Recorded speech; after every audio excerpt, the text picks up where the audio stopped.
देंगे मौसम, मच्छर, मरीज और मुसीबत पर। जी हां, ये 4 माह जिन्होंने खलबली मचाई हुई है राजस्थान के अंदर, परेशानियां लगातार बढ़ती जा रही हैं और चिंताओं का दौर चल रहा है। दरअसल राजस्थान में चले भारी बारिश के लंबे दौर के बाद उम्मीद ये थी कि लोगों को मानसून के बाद राहत मिलेगी, लेकिन हो कुछ यूं रहा है कि बारिश तो बंद हुई तो बीमारियों ने अपना जाल फैला लिया और इस जाल में एक नहीं, दो नहीं, बल्कि हर दिन कई मरीज अस्पतालों में भर्ती हो रहे हैं। बालोतरा के जिला अस्पताल में डेंगू से महिला की मौत हो गई। परिजनों ने डॉक्टर पर लापरवाही का आरोप लगाया। इसके बाद भी काफी मरीज लगातार आते रहे। उन देर रात 29 साल की एक महिला को भर्ती कराया गया था। इस दौरान सीएमएचओ पर कम इंतजाम करने का आरोप लगाया। एक ही बेड पर दो मरीज हैं। स्थिति यह है, मरीजों के इलाज के लिए अपनी बारी का लंबा इंतजार मरीजों को करना पड़ रहा है। अस्पतालों से एक ही बेड पर दो मरीजों के इलाज की तस्वीरें सामने आ रही हैं। अचानक बड़ी मरीजों की संख्या के कारण सरकारी अस्पताल प्रशासन भी असहाय सा रह गया है और उचित सुविधाएं दे पाना उनके लिए भी बस के बाहर दिखाई दे रहा है। गंभीर रूप से बीमार मरीजों की संख्या भी कम नहीं है। प्रदेश भर में 1 से 23 सितंबर तक के बीच 3000 से भी ज़्यादा मरीज आ चुके हैं। डेंगू के 1640, मलेरिया के 253, चिकनगुनिया के 35, स्क्रब टाइफस के भी 1000 के करीब मरीज हैं। शहर में बारिश के बाद जगह जगह जमा पानी और महीनों से पड़ी गंदगी मच्छरों की भरमार का बड़ा कारण है। मच्छरों से उपज रही बीमारियों के चलते लिवर इन्फेक्शन, प्लेटलेट्स गिरने, सिर दर्द, उल्टी, तेज बुखार और बदन दर्द के लक्षण दिखाई देते हैं। पिछले 2 सप्ताह में मरीजों की संख्या में 60% की बढ़ोतरी हुई है।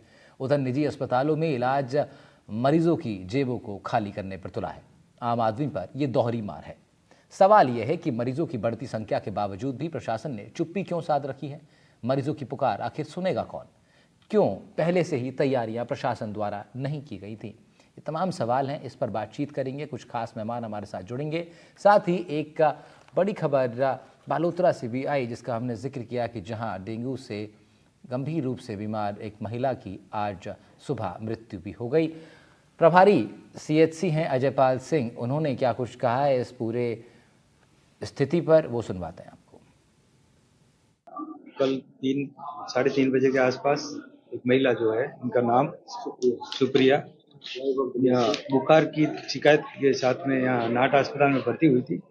डॉक्टर राजेंद्र पालीवाल ने उनका ट्रीटमेंट स्टार्ट किया था।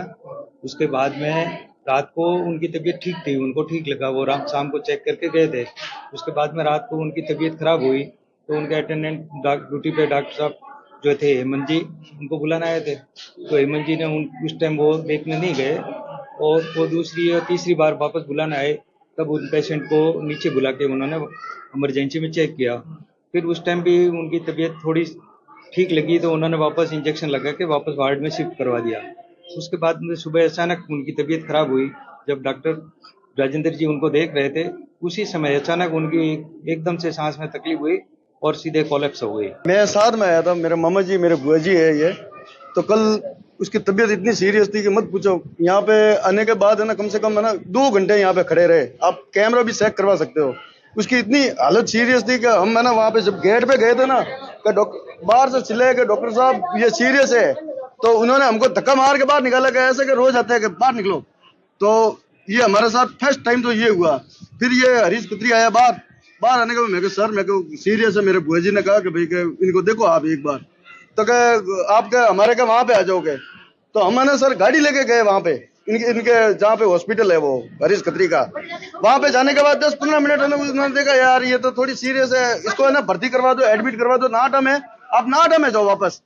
तो ठीक है, मैं नाटा में जा रहे, वापस आए नाटा में। नाटा में आने के बाद सर देखा कि यहाँ पे तो कोई डॉक्टर है ना कोई बात है, वो खाली 1-2 कंपाउंडर है। हम लेके गए तो मुझे बाहर निकाल दिया वहां से, वार्ड से। बोलेगा आप क्या तुम बाहर जाओ, तो तेरा क्या काम है? तो इन्होंने बाद में क्या क्या सर, फिर रात को मतलब बाद में डॉक्टर आया, ये हरीश खत्री खुद आया, तो वो देख के इनको एडमिट किया। एडमिट करने के बाद रात को 3 बजे इनकी तबीयत खराब हुई वापस। इतनी खराब हुई कि ना मेरा मामा जी है ना दौड़ते हुए डॉक्टर के पास आए। तो मरीजों के परिजनों में खासा आक्रोश देखने को मिल रहा है। सुविधाएं उपलब्ध नहीं है अस्पताल में, जिसकी वजह से मरीज परेशान है और उनके हिमायती भी काफ़ी परेशानियों का सामना कर रहे हैं। कुछ इन्फॉर्मेटिव ग्राफिक्स आपको दिखाते हैं और उसके बाद अपने पैनल के पास चलेंगे, उनसे इस पूरे प्रकरण को लेकर के, इस स्थिति को लेकर के बातचीत करेंगे। अब आप देखिए, मौसमी बीमारियों से कैसे बचें, तो घर के आसपास आप पानी जमा ना होने दें। साथ ही अन्य तरीके भी हैं जिनको आप बचाव के लिए इस्तेमाल कर सकते हैं। घर के आसपास पानी ना जमा होने दें, ये एक सबसे बेसिक एक चीज़ है जिसकी वजह से कई बार बड़ी संख्या में मच्छर पैदा हो जाते हैं और वही फिर दिक्कत देते हैं। और मच्छर ही नहीं, अन्य कुछ ऐसे कीड़े भी हैं जो कि काफ़ी दिक्कतें देते हैं।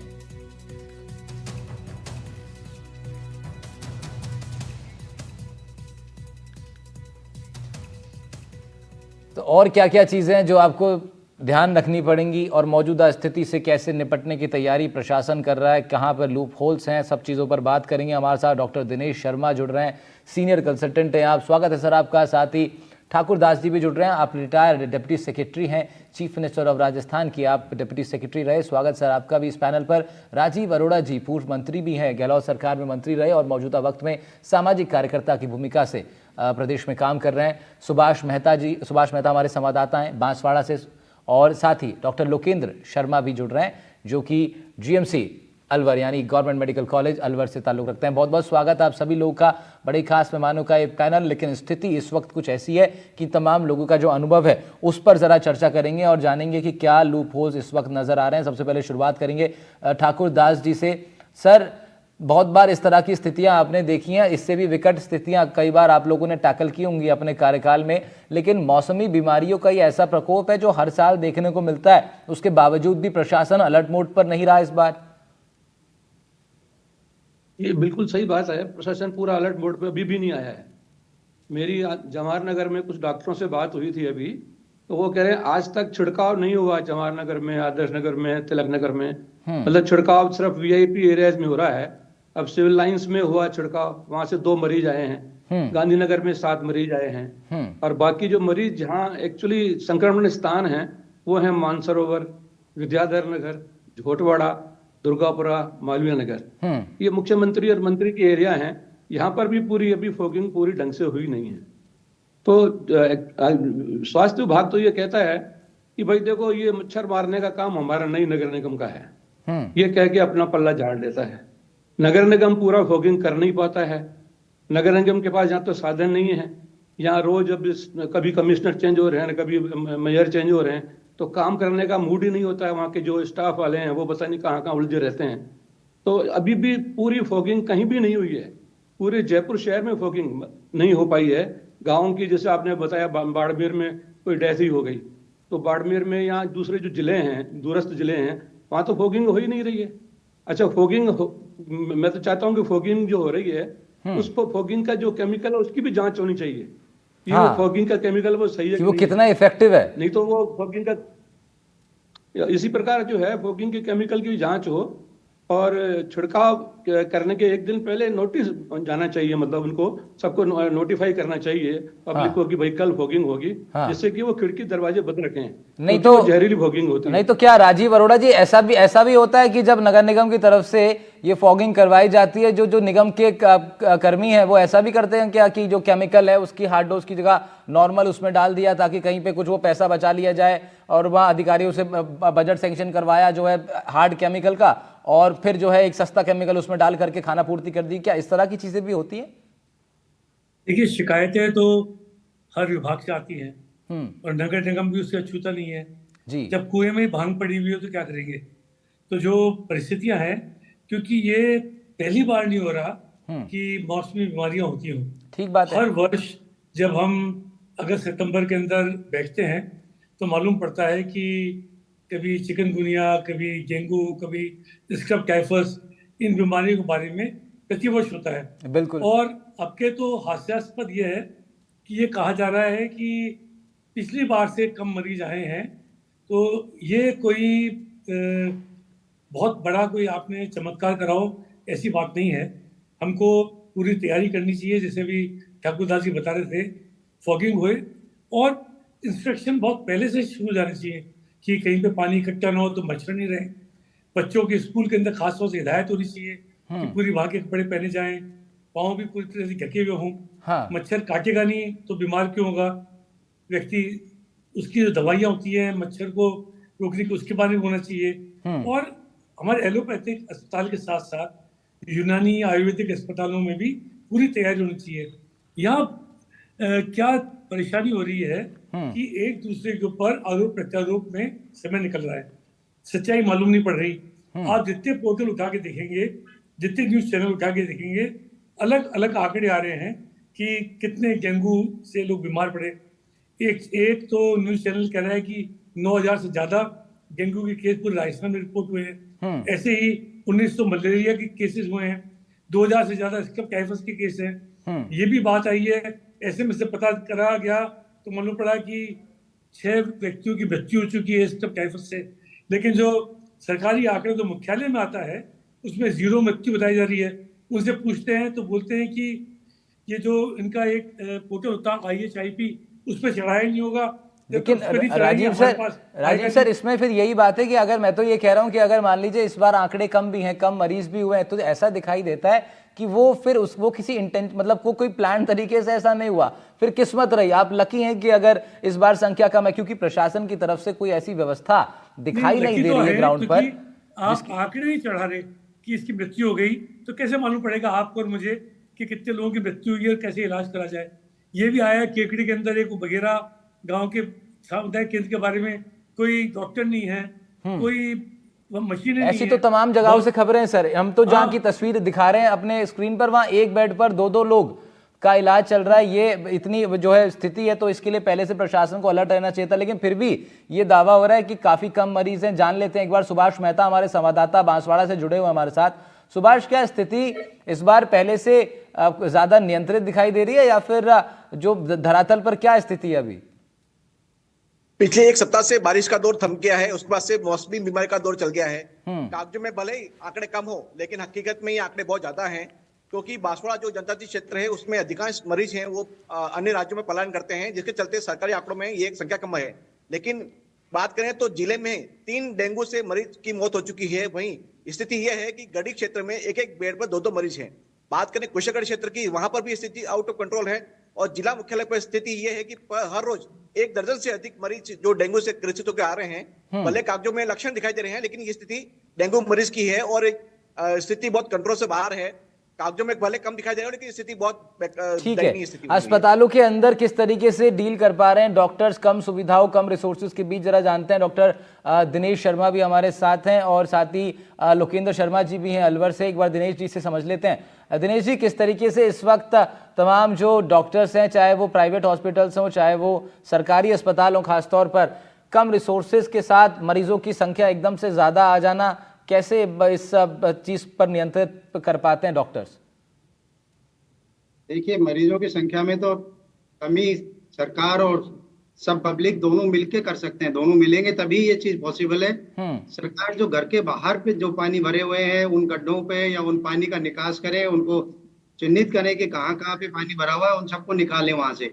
उसके बाद में जो घरों के अंदर जो टायरों में, कोई डब्बों में, कूलर में ये पानी जो भरा हुआ है, उसका तो जो इंडिविजुअल आदमी है, जो पब्लिक है, वो पब्लिक को उसको साथ देना पड़ेगा। आपके घर के अंदर मच्छर अगर पैदा है, वहां फैल रहे हैं, तो वो सरकार वहां जाके आपका नहीं निकाल सकती। सरकार तो आपको फॉगिंग कर सकती है, सब कर सकती है, ठीक बात। लेकिन वो आपको सबसे बड़ी बात है कि बचाव रखिए। जितना बचाव रखेंगे उतना मरीजों का लोड कम होगा। बचाव के लिए आपको इस मौसम में निश्चित रूप से जरूरी है। Precaution is always better than cure है। जितना बचाव रखेंगे इस मौसम में, आप पूरी कपड़े पहनिए। आप हाफ पैंट या हाफ स्लीव की शर्ट वगैरह नहीं पहने। घर में आप जहाँ पे भी पानी इकट्ठा हो, उस पानी को आप निकालिए, उसको खाली करिए। ठीक है। छोटे छोटे बर्तनों में बाहर घर में सबके पानी मिल जाएगा।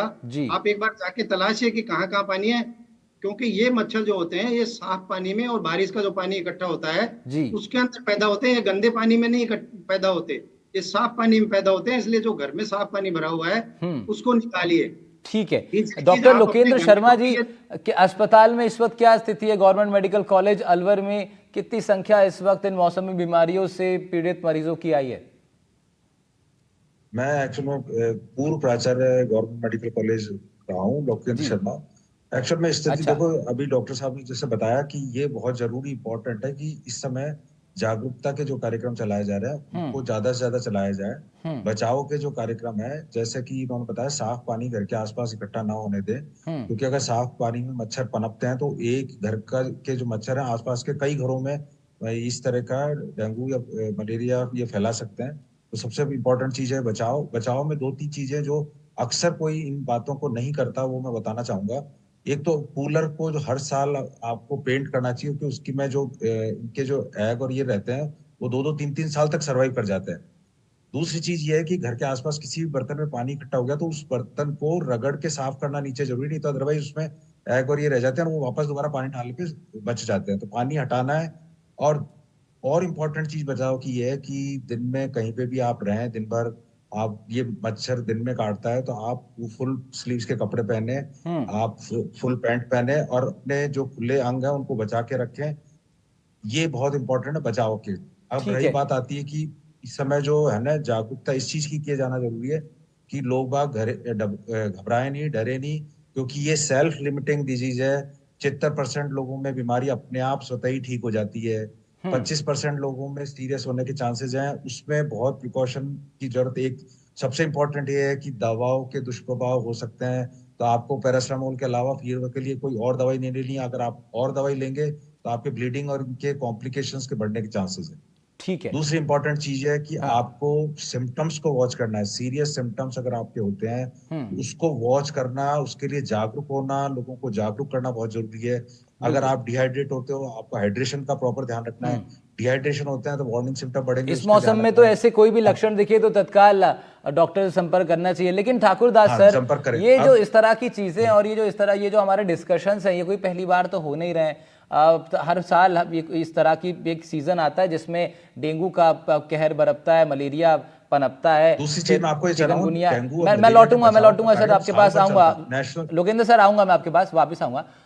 ठाकुर दास जी, लेकिन क्या सरकार और जो प्रशासन है, खासतौर पर स्वास्थ्य विभाग जो है या निगम के तमाम जो डिपार्टमेंट्स हैं, वो क्यों नहीं पहले से ही एक्टिव रह पाते हैं? बारिश हमने देखी, बारिश का मौसम आना था, पहले से ही अलर्ट था, भारी बारिश होगी, ड्रेनेज सिस्टम पर तब भी कोई काम नहीं हुआ। बारिश बंद हुई तो अब बीमारियों से लोग ग्रसित हैं। क्यों पहले से प्रशासन एक्टिव नहीं दिखाई देता है? अखबारों में भी काफी दिया है कि भाई खड्डों को भरा जाए, नए की बारिश के बाद तुरंत अभी भरा जाए जिससे कि मच्छर पैदा नहीं हो। काफी दिया अखबारों में भी। और last year ACS madam Shubhra Singh ji ने एक सर्कुलर जारी किया था कि जो भी अगर अपने घर के बाहर पानी इकट्ठा होने देता है या लार्वा मिलता है मच्छरों का, तो या तो उसको नोटिस दिया जाए और जुर्माना भी, अगर हो सके जुर्माना भी लगाया जाए। तो पब्लिक भी को भी थोड़ा ध्यान रखना चाहिए, खुद को भी पब्लिक ध्यान रखे। लेकिन ठाकुर दास सर, मैं एक चीज आपसे समझना चाहूंगा, आपकी बात को बीच में रोक रहा हूं, क्योंकि आप डिप्टी सेक्रेटरी रहे हैं चीफ मिनिस्टर ऑफ राजस्थान के। क्या ये जो विषय है, इस तरह का जो विषय रहता है, क्या चीफ मिनिस्टर खुद भी संज्ञान लेते हैं इन मामलों का? बिल्कुल बिल्कुल, सीएम खुद लेते हैं। सीएम खुद लेते थे। जब मैं उनके पास रहा तो बिल्कुल वो तो एक एक फाइल को और एक एक चीज को देखते थे और उनकी व्यवस्था भी करते थे।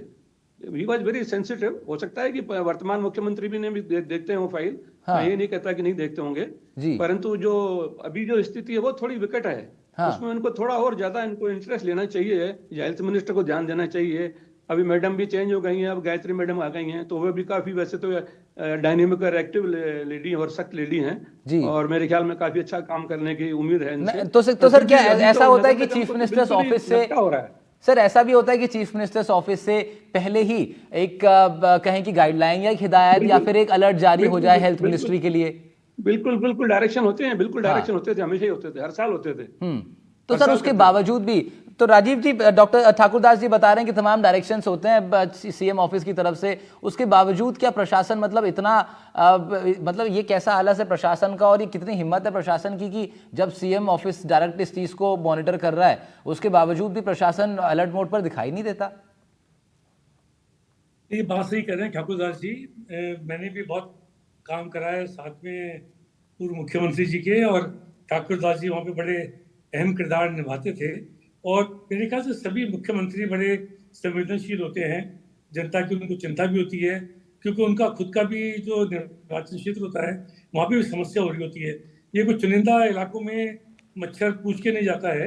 ये तो आपको मालूम है कि बाड़मेर से भरतपुर तक और कोटा से बाड़मेर तक हर जगह इस तरीके की हमको खबरें आ रही हैं कि जहाँ पे बहुत ज्यादा मच्छर और जो कीड़े हैं उनकी वजह से मौसमी बीमारियां बढ़ रही हैं। आप जैसे कह रहे थे prevention is better than cure, हमेशा उसके बारे में ध्यान रखने की आवश्यकता है। लेकिन लगता है क्योंकि राजस्थान में निःशुल्क दवाइयों की व्यवस्था है, इसलिए सरकारी अस्पतालों के ऊपर बहुत ज्यादा हमेशा प्रेशर रहता है। और जिस तरीके के विजुअल्स आपके टीवी पे देखने को मिल रहे हैं, लग नहीं रहा कि वहाँ पे पहले से तैयारी करी गई है। और सड़कों पे जो पूरा कचरा नजर आ रहा है, और अभी तो इस बार बहुत अव्यवस्था रहेगी, बारिश भी ज्यादा हुई तो जगह जगह गड्ढे हैं हर सड़कों के ऊपर, और जहाँ पे भी गड्ढे हुए हैं वहाँ पे पानी भरा हुआ है, उनका सुधार नहीं हो पाया है। तो मेरे ख्याल से जितनी तत्परता की आवश्यकता है उसकी कमी नजर आ रही है, क्योंकि हम लेकिन ये कमी सर इसमें राजीव जी, ये कमी हर बार दिखाई देती है, सरकार कोई भी हो, डीएम किसी भी जिले का कोई भी हो, कोई भी निगम का बड़ा अधिकारी, मैं हमेशा हर साल यही स्थिति दिखाई देती है। और यही बड़ा इस सवाल का जवाब तलाशना बड़ा मुश्किल हो रहा है कि जब कोई चीज़ ऐसी है ही नहीं कि जो पहली बार हो रही हो, हर साल होती है, तो फिर पहले से क्यों नहीं उसका प्लान बन रहा है? ये भी एक बड़ा सवाल है, इस पर मैं दोबारा लौटूं आपके पास, लेकिन एक बार थोड़ा टेक्निकलिटीज जान लेते हैं जरा डॉक्टर दिनेश शर्मा जी से। दिनेश सर, कई बार ये जो जब डेंगू की बीमारी होती है तो सामान्य तौर पर एक दोस्त दूसरे के पास जाके यही बोलता है कि क्या यार एक मच्छर भी तुम नहीं झेल पाए। तो मैं जरा आपसे ये चाह रहा हूँ कि आप हमारे दर्शकों को ये समझाएं कि ये जो मच्छर होता है, क्या केमिकल ये इंजेक्ट करता है पेशेंट के, पीड़ित के अंदर, कि जो इतनी बड़ी वो बीमारी का स्वरूप ले लेता है कि पूरी बॉडी में बदन दर्द, उल्टी की शिकायत और फिर उसके बाद प्लेटलेट्स गिर जाना। क्या केमिकल होता है मच्छर की डंक में? इसमें डेंगू का वायरस होता है जो मच्छर मरीज के शरीर के अंदर उस वायरस को छोड़ देता है, और वो वायरस जाके फिर मल्टीप्लाई होके और फिर इन्फेक्शन करता है पूरे शरीर में। तो यूजुअली इसकी 3 स्टेज होती है डेंगू बुखार की।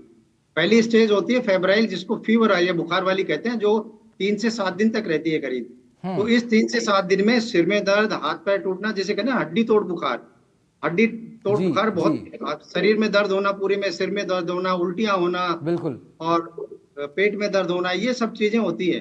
तो इससे उस समय 3 से और 7 दिन के बीच में शुरू में होती है। लेकिन दूसरी स्टेज होती है जो 3 दिन से या 7 दिन के बाद में जब आती है, वो क्रिटिकल फेज होती है, जिसमें प्लाज्मा लीकेज कहते हैं, या जिसमें ये जो इन्फेक्शन है जिसमें बहुत ज्यादा हो जाता है, उसमें से शरीर में से जो वेसल्स होती हैं, जो आर्टरीज होती हैं, उनमें से खून बाहर निकलने लगता है, खून और प्लाज्मा सब बाहर निकलने लगता है, तो जिससे मरीज का बीपी फॉल होने लगता है, और जो प्लेटलेट्स हैं वो कम हो जाती हैं, खून बहना शुरू हो जाता है, और पेट में पानी भरना, फेफड़ों में पानी अच्छा, भरना। एक बात और मैं जी बिल्कुल बिल्कुल बिल्कुल डॉक्टर साहब, डॉक्टर लोकेंद्र शर्मा जी, मैं एक बात जरा बड़ी जिज्ञासा एक लोगों को रहती है और बड़ा ये I don't know it's a myth और व्हाट, बट आप शायद बता पाएंगे कि डेंगू के समय बड़ा ये प्रचलन चलता है कि लोग एक दूसरे को सलाह देते हैं कि बकरी का दूध आप पेशेंट को पिलाइए। तो क्या साइंटिफिकली या एलोपैथिक में डॉक्टर्स जो है ये सजेशन देते हैं क्या बकरी का दूध सच में उस तरीके से लाभान्वित करता है मरीज को? इसमें देखो, इम्पोर्टेंट चीज, सबसे इम्पोर्टेंट चीज है कि फीवर, चाहे डेंगू चाहे और फीवर हो, फीवर में डिहाइड्रेशन के चांसेस होते हैं, तो आपको लिक्विड एंड फ्लूइड खूब लेना है। और अगर लिक्विड एंड फ्लूइड लेने में वॉमिटिंग हो रही है या कोई भी दिक्कत होती है, तो आपको ये वार्निंग सिम्टम है, आपको ले जाके भर्ती होना है। दूसरा वार्निंग सिम्टम इसमें है, कहीं भी आपके शरीर में चिकत्ते हो गए या ब्लीडिंग होने के चांसेस है, ब्लीडिंग के जितने भी स्पॉट्स हैं, चाहे स्टूल में ब्लीडिंग आए, चाहे नेजल ब्लीडिंग आए, चाहे मुंह से कहीं से भी ब्लीडिंग होने के चांस है, तो वार्निंग सिम्टम है, आपको एडमिट होना है। आपके डिहाइड्रेशन के सिम्टम आ रहे हैं, यूरिन आउटपुट कम हो रहा है, तो लोकेंद्र साहब, प्लेटलेट्स जब डाउन होती हैं तब ये सजेशन बहुत दिया जाता है और लोग इसको फॉलो भी करते हैं। देखो, प्लेटलेट 10,000 से कम होती हैं या तब ये ब्लीडिंग और ये सिम्टम आते हैं, तो इन सिम्टम को वॉच करना जरूरी है। बाकी अगर प्लेटलेट नॉर्मल है तो इतना टेंशन या होने की, घबराने की जरूरत नहीं है। इस चीज के लिए जागरूकता बहुत जरूरी है। आप जो ये कर रहे हैं कार्यक्रम, ये बहुत इंपॉर्टेंट, बहुत अच्छा कार्यक्रम है। इस तरह के जागरूकता कार्यक्रम किए जाएं, जिसी से लोग जागरूक होंगे और डेंगू को घर में फैलने से रोकेंगे। बिल्कुल बिल्कुल ठीक बात है। डॉक्टर दिनेश, अब मैं ये सवाल मैं इसलिए बार बार पूछ रहा हूँ क्योंकि इन दिनों में हमने देखा है और सभी लोगों के अनुभव में आया होगा कि लोग जो है, मैं बार बार इस वर्ड को बोल रहा हूँ मे बी, कि क्या है कि ये जो रेट है इस वक्त दूध के, बकरी के दूध के जो रेट है, वो मैंने 1000, 1200-1500 रुपए लीटर बिकता हुआ देखा है। तो क्योंकि हमारे दर्शक इसको देख रहे हैं, मैं इसलिए जानना चाह रहा हूँ कि क्या ये मिथ है या लोग इसको फॉलो कर सकते हैं आपके हिसाब से? नहीं, देखिए, नहीं, ये बिल्कुल साइंटिफिक नहीं है, ऐसा ना। अच्छा, लोकेंद्र जी कह रहे हैं साइंटिफिक नहीं है, डॉक्टर दिनेश क्या कह रहे हैं वो सुन साइंटिफिक नहीं है, लेकिन मेन चीज है कि इसमें फ्लूइड जो है लॉस बहुत होता है, तो फ्लूइड का आप जो पानी, नारियल पानी, छाछ, जो घर में अवेलेबल आपके लिक्विड्स है ना, वो लीजिए, वो आपका काम करेंगे। बकरी वो का ज्यादा दूध बेहतर है। या ठीक है, कीवी ठीक है, या कुछ नहीं करने वाला, ठीक है। पपीता कुछ नहीं ठाकुरदास करने जी, वाला। ठाकुरदास जी और सिंपल राजीव आपको अरोड़ा जी की इससे मैं लिक्विड लास्ट लेना कमेंट है। लूंगा। उससे पहले एक बार सुभाष मेहता के पास चलते हैं। सुभाष, अभी क्या स्थिति प्रशासन की तरफ से आपको नजर आई है जब इतने सारे केसेस ऑलरेडी आ गए? क्या एक एक्टिवनेस, क्या कुछ कामकाज में बढ़ोतरी होती नजर आई है प्रशासन की तरफ से? जैसे ही ये डेंगू के मरीज बढ़ रहे हैं तो वैसे ही प्रशासन, जिला प्रशासन और स्वास्थ्य विभाग अलर्ट मोड पे आ गया है और सभी स्वास्थ्य केंद्रों पर पर्याप्त दवाइयां दी जा रही हैं और जहां पर बेड कम पड़ रहे हैं वहां पर एक्स्ट्रा बेड लगाने के लिए भी निर्देश दिए हैं। साथ ही जांच के भी निर्देश दिए हैं, घर घर सर्वे करने के निर्देश दिए हैं। तो अलर्ट मोड पे जिला प्रशासन जरूर आ चुका है। ठीक है, अब अलर्ट मोड पर आया तो है प्रशासन, लेकिन ना वही हम लोग चर्चा कर रहे हैं कि थोड़े दिन और पहले आ जाता तो ज्यादा बेहतर, लोगों को सुविधाएं मिल जाती और कम नुकसान होता। ठाकुरदास सर, 30 सेकंड आपको और 30 सेकंड राजीव अरोड़ा जी को, क्या सजेशन इस वक्त आप मौजूदा प्रशासन को देना चाहेंगे अपने अनुभव से कि उनको ऐसी स्थिति में क्या कुछ कर लेना चाहिए? प्रशासन को जो सर्कुलर जारी किए हैं एसीएस मैडम ने, उस पर इनको सख्ती से पालना करनी चाहिए जी। और आईईसी जो है मेडिकल डिपार्टमेंट का, वो थोड़ा अभी भी कमजोर पड़ रहा है। आप लोग जैसे खुद कर रहे हो प्रचार, इस तरह से आईईसी भी, इसमें भी उनको विज्ञापन, रेडियो विज्ञापन, टेलीविजन विज्ञापन वगैरह या अखबारों में विज्ञापन देके थोड़ा उसको करना चाहिए और ज्यादा करना चाहिए। बहुत कम है आईईसी की जो प्रचार है, मामला है, वो बहुत बहुत कमजोर है अभी। और जो फॉगिंग का है वो बहुत ही ज्यादा कमजोर है। तो मतलब बेसिकली सर, जो एक तरीके से जागरूकता अभियान जो है इस विषय को लेकर के, उसमें कहीं ना कहीं कमी आपको नजर आ रही है। राजीव सर, आपका क्या सजेशन रहेगा? कहां लूप होल आपको दिखाई दे रहा है? मैं एक प्रश्न भी पूछना चाहता हूँ। हमारे दोनों डॉक्टर साहब यहाँ पे हैं। ये मिक्स संक्रमण की बहुत बात हो रही है कि इस बार थोड़ा सा पहचानने में मुश्किल हो रहा है। क्या 2-3 बीमारियां, ऐसा कोई मिक्स संक्रमण भी नजर आ रहा है आपको? केसेस ऐसे मिले हैं जिसके अंदर डेंगू, चिकनगुनिया या कोई दूसरी बीमारियों का मिक्सचर हो? हाँ, ये एक बड़ा सवाल है। बस दिनेश जी जवाब देंगे इसका बहुत 5-10 सेकंड में। दिनेश जी, ऐसा आ रहा है क्या? यस, हो सकता है कि साथ साथ में दोनों इन्फेक्शन हो सकते हैं, मलेरिया भी हो ठीक सकता है, है, ठीक है, टाइफाइड और डेंगू ठीक भी है, ऐसे कुछ साथ केसेस साथ आ हो भी रहे हैं, सकते लेकिन हैं। अभी तक कुछ लेकिन वो तो कंफर्मेशन नहीं है। जांच के समय बाद- कम है, जांच के बाद ही पता समय कम लगता है सर। बहुत बहुत शुक्रिया आप सभी लोग का इस चर्चा में जुड़ने के लिए। बेहद ही महत्वपूर्ण विषय पर हम लोग चर्चा कर रहे थे। आपके स्वास्थ्य से जुड़ा है बड़ा मुद्दा। अपना बेहद ख्याल रखिए। मौसमी बीमारी का प्रकोप बढ़ता जा रहा है। नमस्कार।